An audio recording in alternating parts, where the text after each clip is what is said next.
Hi guys, so for today we're going to unbox my Christmas gift that I received from my girlfriend MJ.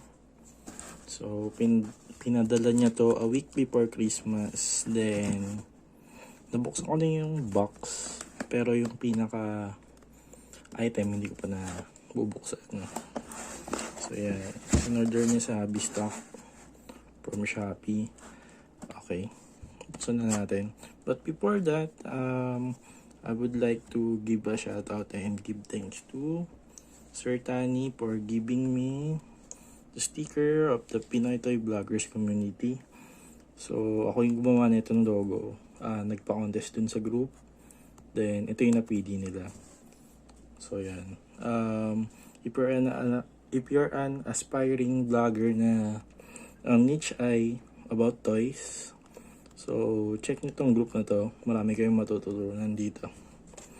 Then isa pa to sa binigay niya t-shirt. Thanny here. Yan. Subscribe and follow na rin kayo. So open na natin. So ito yung gift ni MJ.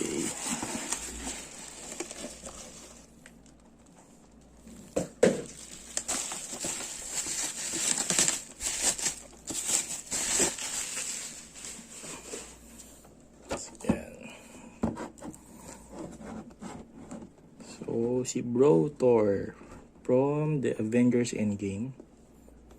So, yan, nakubad, malaking tiyan, then may hawak na pizza. Check natin.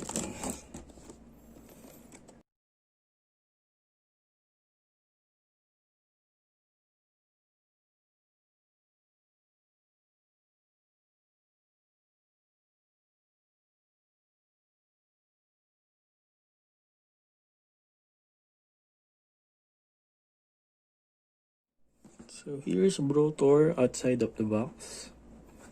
You can see this pop is a bobblehead. As for the details, just like in the movies, Thor here has a longer hair. Then there's a scar on his right eye. And then longer beard, big stomach. See the details of his pants. Then the pizza with 4 pepperoni. So that's it. So once again, thank you to my girlfriend MJ for this Christmas gift. So don't forget to like, comment, and subscribe. Thank you guys.